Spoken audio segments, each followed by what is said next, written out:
All right. Okay. All right. So I see Facebook is in here now too. So now I can get started. It's clear. Perfect. Perfect. Perfect. And again, just to repeat it, you guys, the full playback will be available on YouTube. Today, we're only talking about charge offs. Only charge offs. I know you guys are going to have questions about collections and other types of accounts, but I'm gonna ignore your questions if it's not about charge offs today, just because I want to keep this live or kind of like webinar topic based. And then we'll do a free form Q&A after, but it is going to be after I end this streaming session, and then I'll go live on Facebook, like normal. The screen is small. I can't make it any bigger. You may have to turn your phone into landscape mode because I can't make this any bigger, unfortunately. Yeah, you can't, like, it's too small to the point where you guys can't see it. All right, so we're gonna get started because I think you guys are good. You're good to go in terms of seeing it. Because I'm on Facebook, I feel like I can see it clearly. You may have to turn your phone into landscape mode to see the full view. All right, it's perfect. All right, perfect. All right, we're just gonna get started. All right. So how to dispute a charge off? This is the question that I get every single day. And then, so first, before we even talk about how to specifically dispute a charge off, we definitely need to talk about the difference between a charge off and a collection, because they are two different types of accounts. Now, they both are derogatory accounts, so they both do affect your credit score in a negative way. However, charge offs are different from collections, and I'll explain why. So first of all, both charge-offs and collection accounts are derogatory accounts due to non-payment, right? So there is no way that either a charge-off or a collection can be viewed in a positive light. Just get that out. I'm just going to get that out there. And also, closed does not mean charged off, because an account can be closed on your credit report for a number of reasons. A charge-off account or a collection account are specifically closed due to non-payment, right?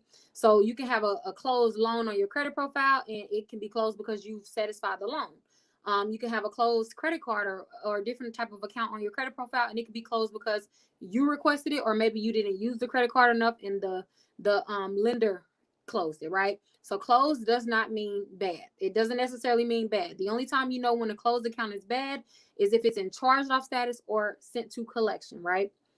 So specifically for today, we're going to talk about charge-offs, right? A charge-off means that a lender or your creditor has written the account off as a loss, and the account is closed to future changes. So again, yes, they did take a legal tax write-off for your charged-off account. It literally, like, every company has what's called a profit and loss statement. So it'll outline all of their profits that they made throughout the year, and then all of their losses that they made throughout the year. On that profit and loss, and you may hear me refer to it as P&L.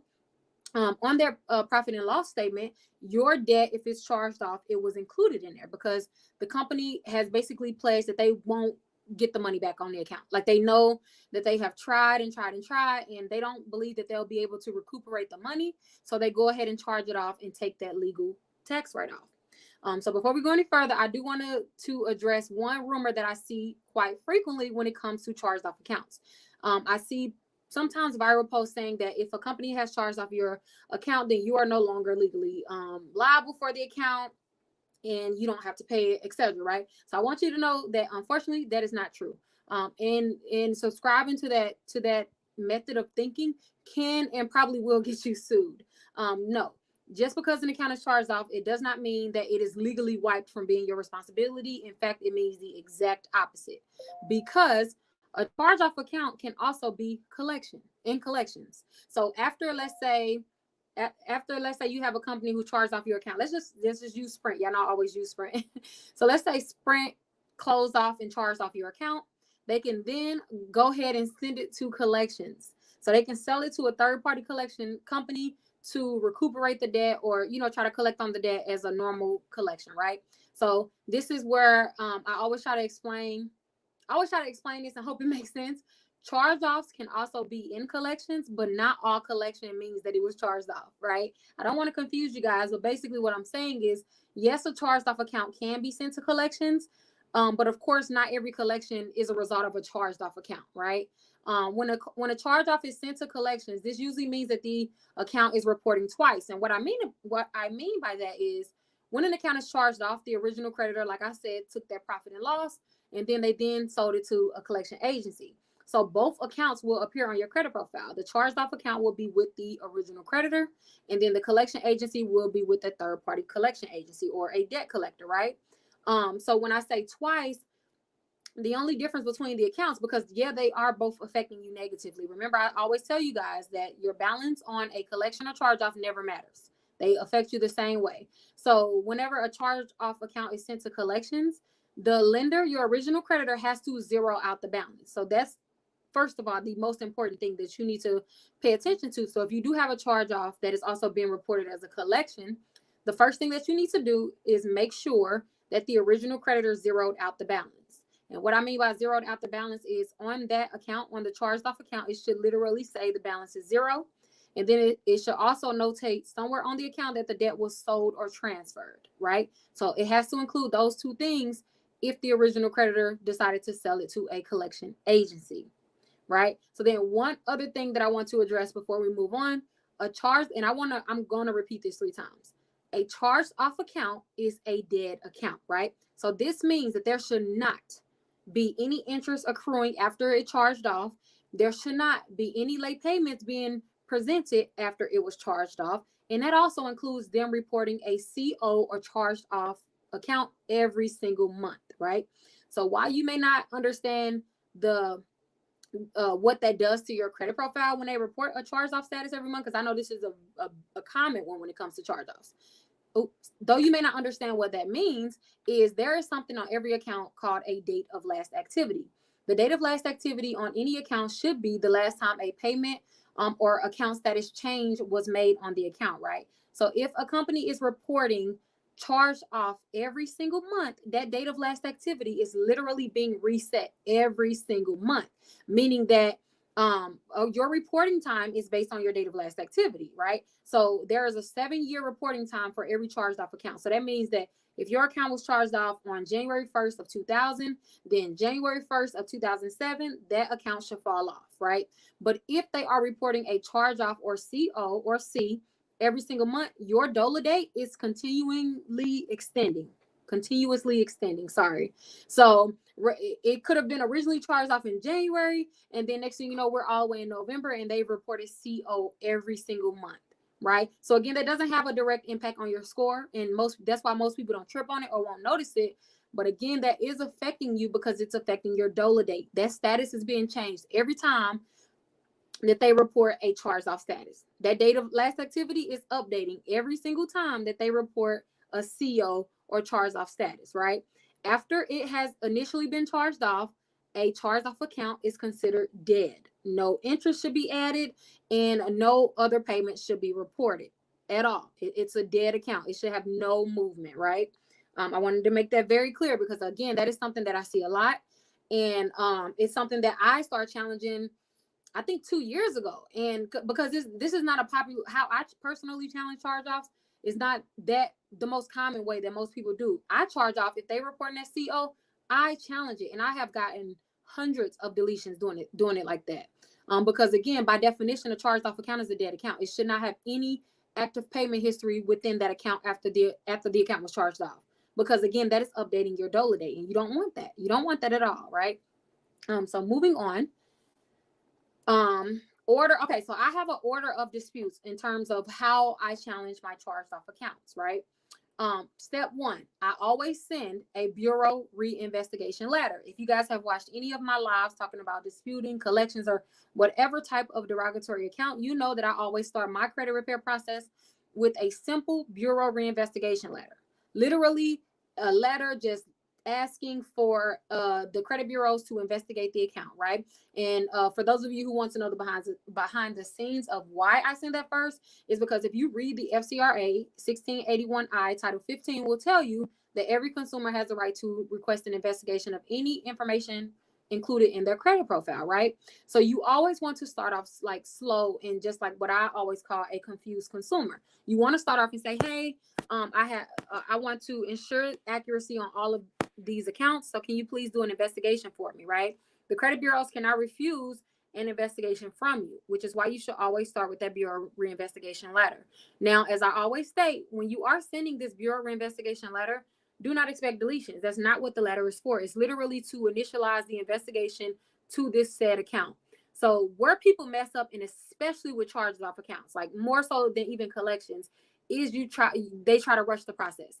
They try to go directly to hitting them hard with disputes and requesting deletions and doing factual disputes and things of that nature, when in actuality all the credit bureaus is going to do, if you start off with a factual dispute, they're just going to update it, right? If your interest is getting the account deleted, then you should never start with a factual dispute, right? So anyway, step 1 is bureau reinvestigation letter. Simple, and I'll give you guys that if you don't have it.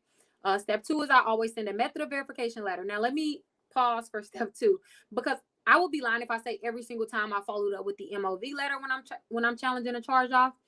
Sometimes I skip to step 3, but I have noticed as of recent that step 2 is more and more important, right? So always, this is the recommendation basically. Send that bureau reinvestigation letter. Step 2, send that method of verification letter, and then step 3. And because method of verification, it's only challenging their investigation. It's telling them, okay, I don't agree with your investigation because you came back verified. So now you need to give me more information on how you came to the conclusion that this account was verified, right? And one thing that I don't know if I mentioned before, and I feel as though I need to mention now, is the biggest thing that separates a collection from a charge off is the fact that a charged off account is still with the original creditor, right? So when you are charging a collection, it belongs to a third party agency. They don't really be having all of the information that you need.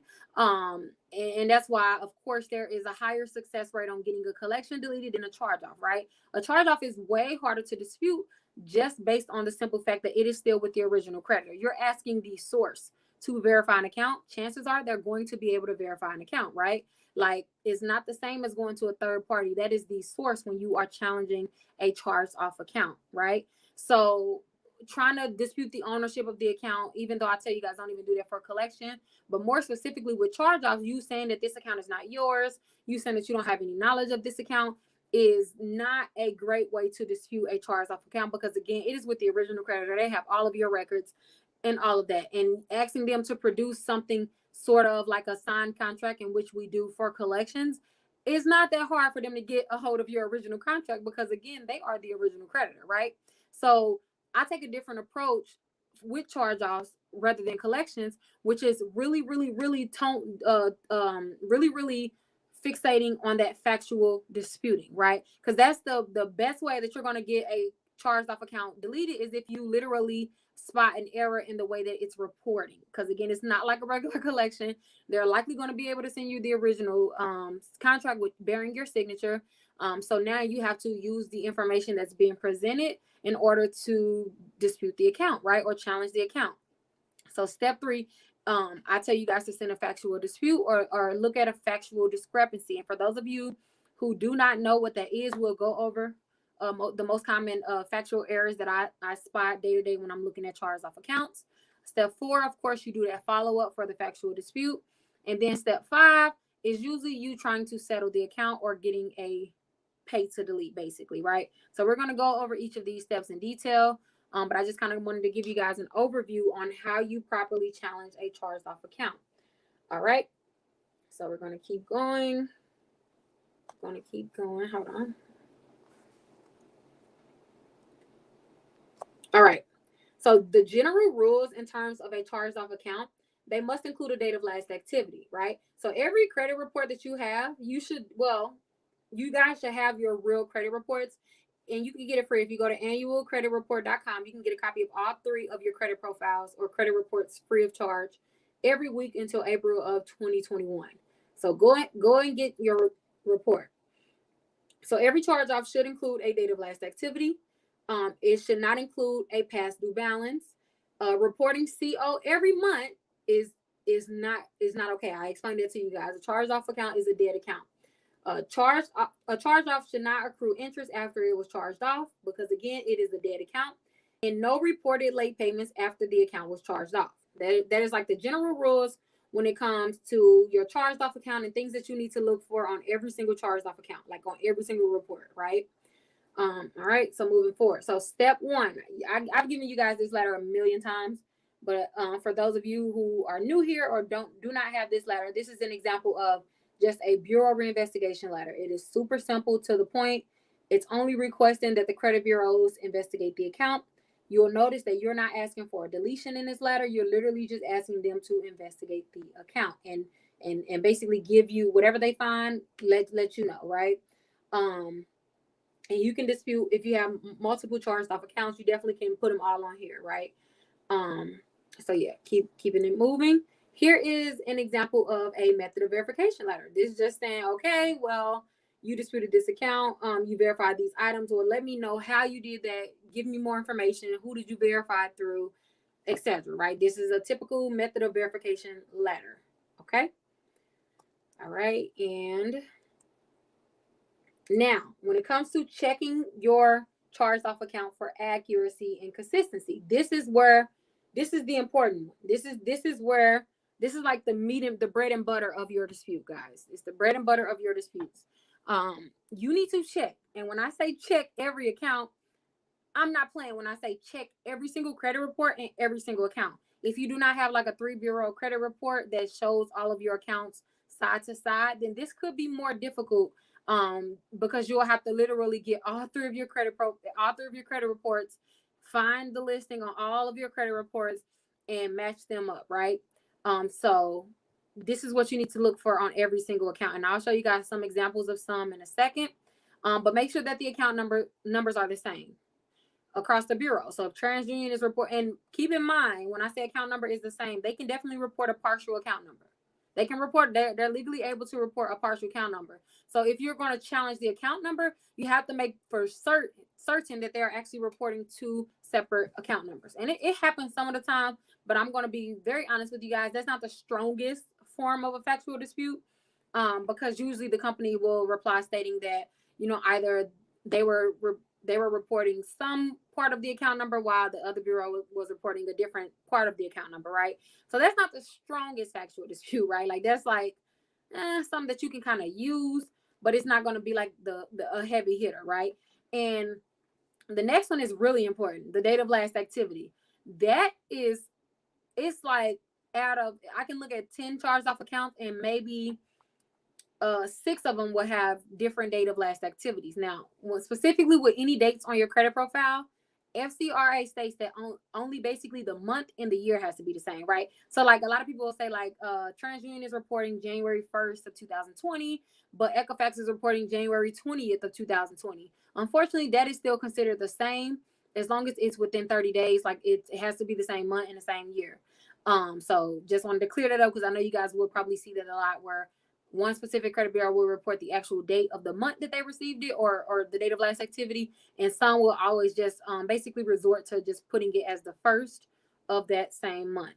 But if it's like months off or even I've seen years off sometimes, then you know that one of the collection agencies one of the credit bureaus has placed either an incorrect date on there or the account was re-aged at some point of time, right? So make sure you pay attention to the date of last activity when it comes to charged off accounts. It's very common for those to be different. The date of first delinquency. So this won't be apparent unless you have your actual real credit reports, because you can see where the account was charged off at. Maybe your 3 bureau reports will report it, but I'm not certain. But I do know that if you have your real credit report, then you can see the exact month that it was charged off, right? And then you make sure that those are consistent amongst the 3 credit bureaus. Now, the account status. This is a big one as well. Remember when I told you guys that if the account was sold to a collection agency, they have to notate that the account was transferred or purchased by another lender. It'll say things like purchased by another lender, sold, transferred, something that indicates that the original creditor no longer has ownership of this account, right? In addition to telling you that it's been charged off, sold, or purchased by another lender, they do have to report a zero balance. So the charged off account should have a zero balance, and then the collection account can carry the balance, right?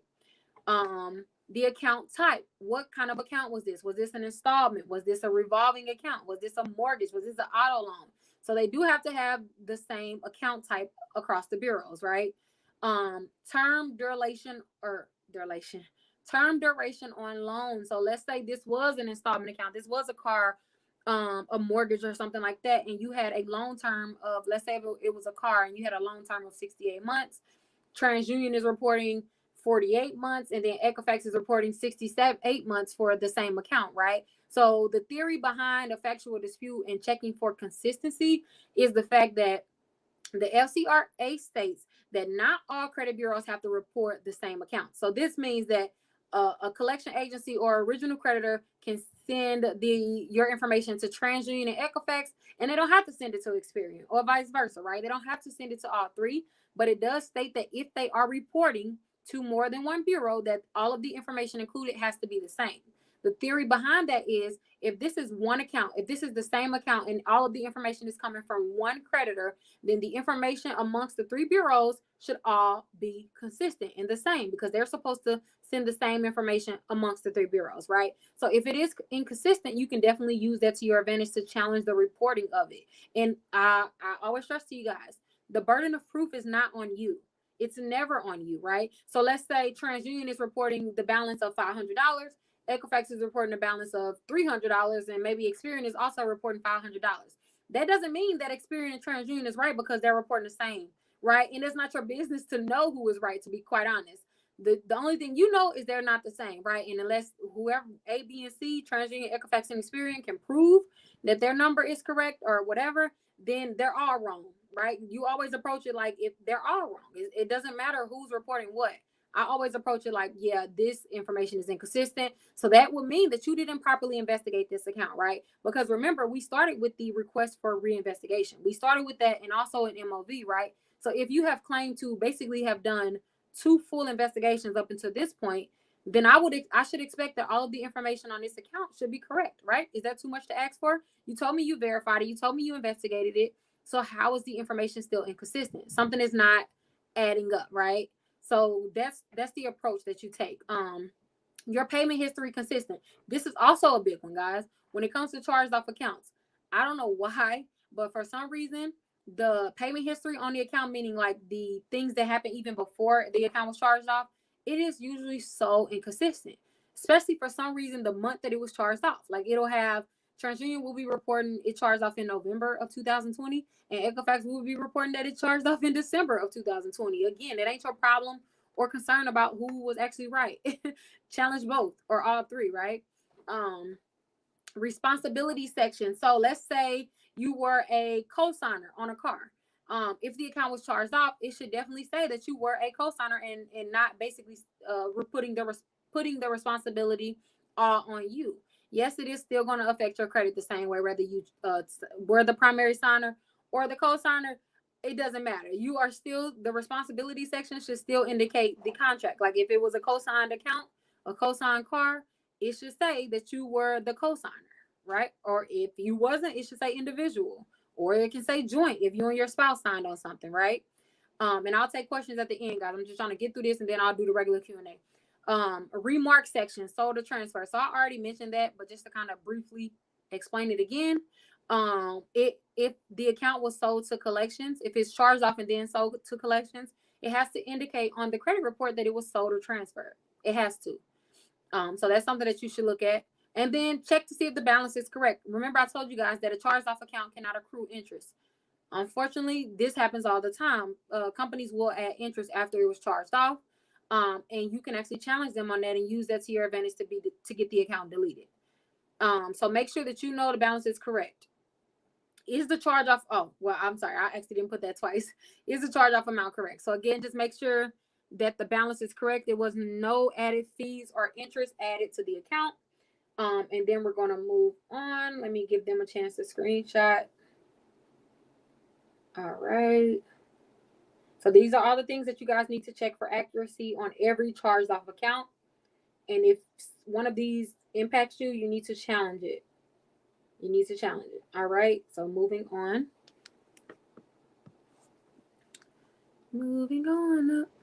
All right. So here is a follow-up letter that you guys can send if and when they either if they still verify or don't make any changes after you send your factual dispute.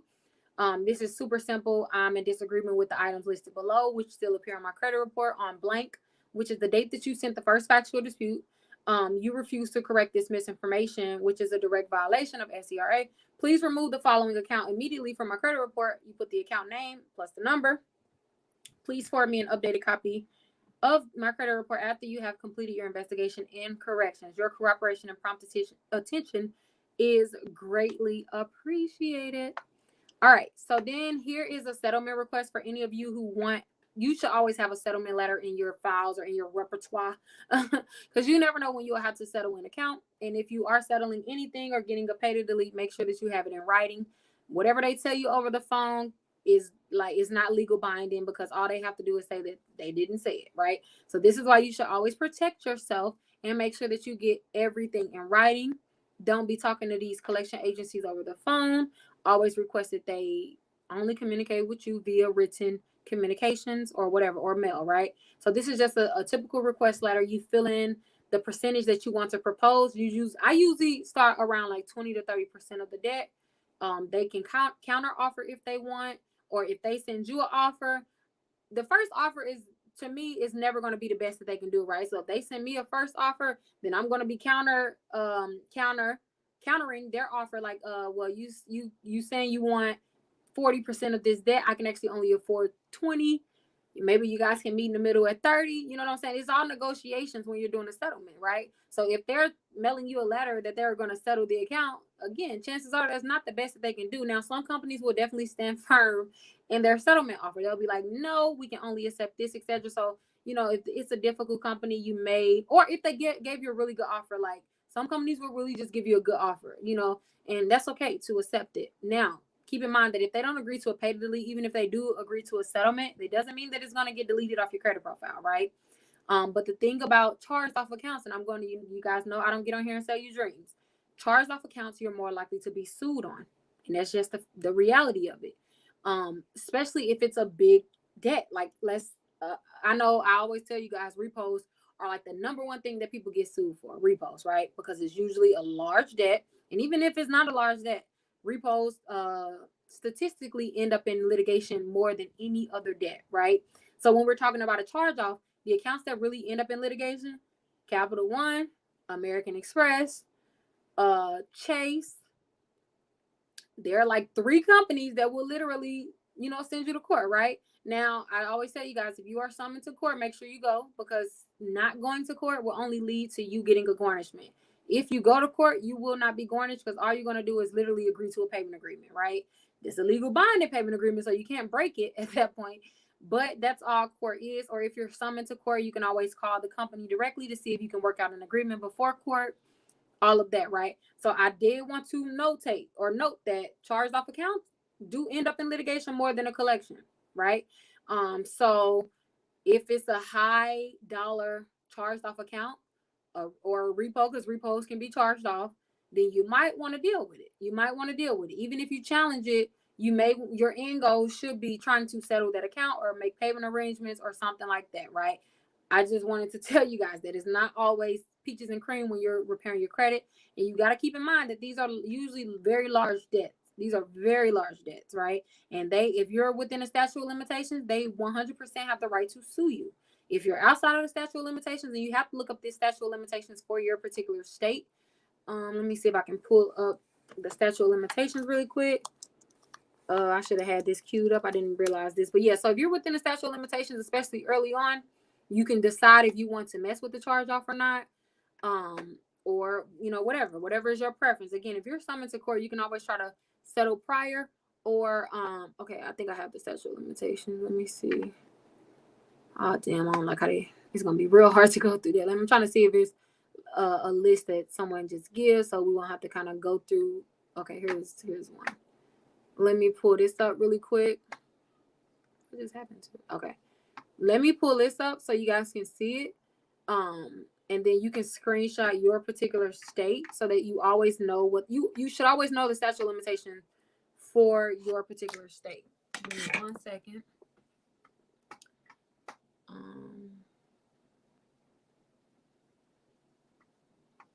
I'm pulling it up.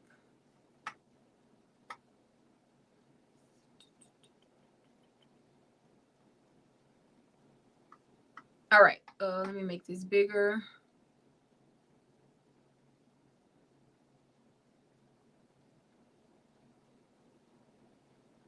And you guys can screenshot your particular state because, again, it's just good to know anyways. So what you want to look for is written. So as you can see, Alabama is 6, Alaska is 3, Arizona is 6, Arkansas is 5, California is 4, Colorado is 6, Connecticut is 6, Delaware is 3, Florida is 5, Georgia is 6, Hawaii is 6, Idaho is 5, Illinois is 10. That's one of the ones I hate because it's 10 years. Indiana is 6, Iowa is also 10, Kansas is 5, Kentucky is 10, Louisiana is 10, Maine is 6, Maryland is 3, Massachusetts is 6, Michigan is 6, Minnesota is 6, Mississippi is 3, where I'm at, Missouri is 10. I know I have a lot of people from home from Missouri, from St. Louis, Missouri, so yeah, it's 10. Montana is 8, Nebraska is 5, Nevada is 6, New Hampshire is 3, New Jersey is 6, New Mexico is 6, New York is 6, North Carolina is 3, North Dakota is 6, Ohio is 8, Oklahoma is 10. Oklahoma is 5, Oregon is 6, Pennsylvania is 4, Rhode Island is 10, South Carolina is 3, South Dakota is 6, Tennessee is 6, Texas is 4, Utah is 6, Vermont is 6, Virginia is 5, Washington is 6, West Virginia is 10, Wisconsin is 10, or Wisconsin is 6, and then Wyoming is 10. So those are all 50 states. You can always Google your statute of limitations. You can always Google your statute of limitations from Google. All right, so now that we're off that, let me go back to the screen. So yeah, make sure you guys know your statute of limitations at all times, because if you're within the statute of limitations, technically speaking, you are always at the risk of being sued. Again, that doesn't mean that you're always going to be sued. I don't want you to scare you into thinking, oh my God, let me not, you know what I'm saying? No, there are some, again, types of debt that are usually more likely to be sued, which, like I said, repos are the number one type of debt that ends up in litigation. Statistically showing, a repo is really dangerous. It's not dangerous, but like, that's why people say, like, don't dispute your repo within the first 2 years, because they're really highly likely to go to court. But also, even without disputing a repo, let's make it clear, even without disputing a repo, it's damn near the same percentages even when you dispute it, because they just end up in court. Soon as a company repo or repossess a vehicle, they're already planning their litigation method. Like, they're already planning to send you to court, right? So I don't want to, scare you guys. Oops. Where am I at? All right, so here's a settlement request, and then we're going to get into a few examples of things that you guys need to look for, and then I will take questions. This was charge-off presentation. Honestly, is really cut blank. It's really to the point. Like, as you can see, this not even a long presentation, because there's not much that comes with a charge-off. Again, it's with the original creditor. These are the options that you have. This is usually the dispute methods that I use. These are the letters that I send, etc. Right? So let's get into how these items look on your credit profile and what you should look for when you are, looking for inconsistencies or discrepancies. All right. So here's two screenshots.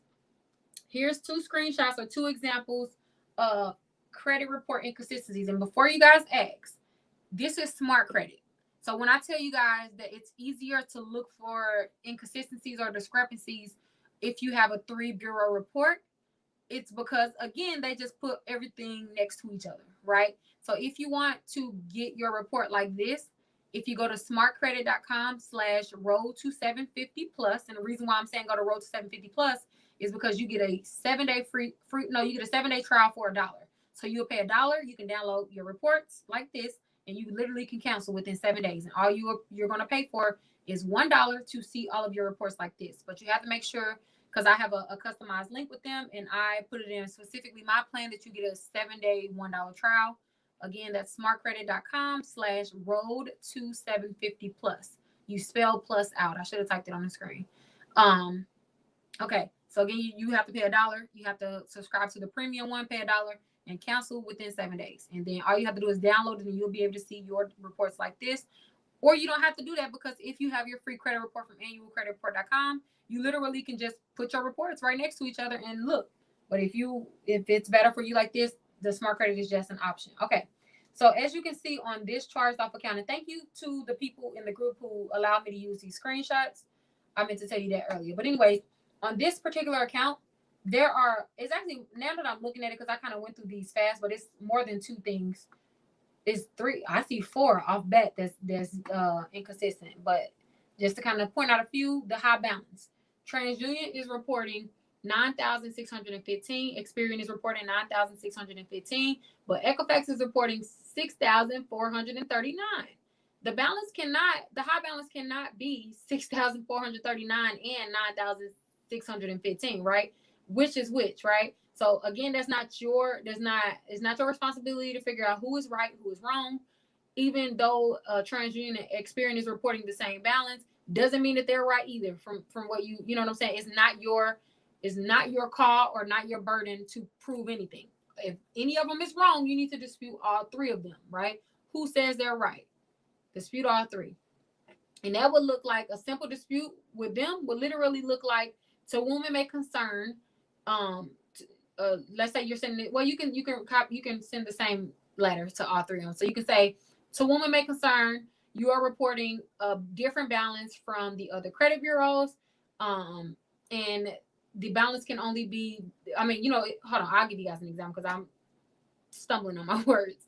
But anyways, the date of last activity, as you can see, these are vastly different on all 3 of them. Like, first of all, TransUnion is reporting March 14 of 2018. Experian is reporting September 1 of 2016.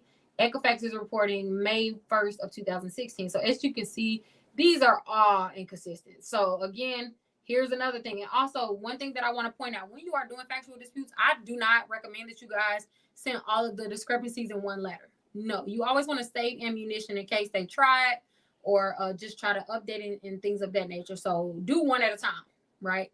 Like, do the high balance first, then do the date of last activity. And also, while I'm just looking at the account briefly, there's another discrepancy, the late payment, right? Like, the last payment, I'm sorry.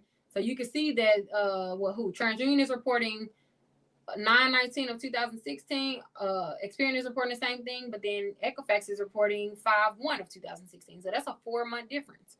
When was the last payment made? The last payment can't be both made in May and in September, right? And then of course the typical when they report charged off accounts repeatedly, right? All right, so here's another example. The date of last activity. Look at the difference. So Experian and TransUnion is reporting January of 2020, but Equifax is reporting August of 2019. So that's way off, right? So you want to dispute that. Another thing on here is the last payment date. As you can see, 1 of 19. So that's a big difference between the date of last activities. Let me see. Oh, so another thing that I didn't even peep when I was first filling out or trying to circle the discrepancies that I was in a rush. Look at the payment history. So Experian is reporting that the account was 120 days late in December, but then Experian is reporting that the account was 150 days late, right? So which one was it? December, was it 120 days late or was it 150 days late, right? And that makes a difference. So don't just sleep on just that 1 month discrepancy. Like, that is an actual dispute. That is an actual dispute that you can use.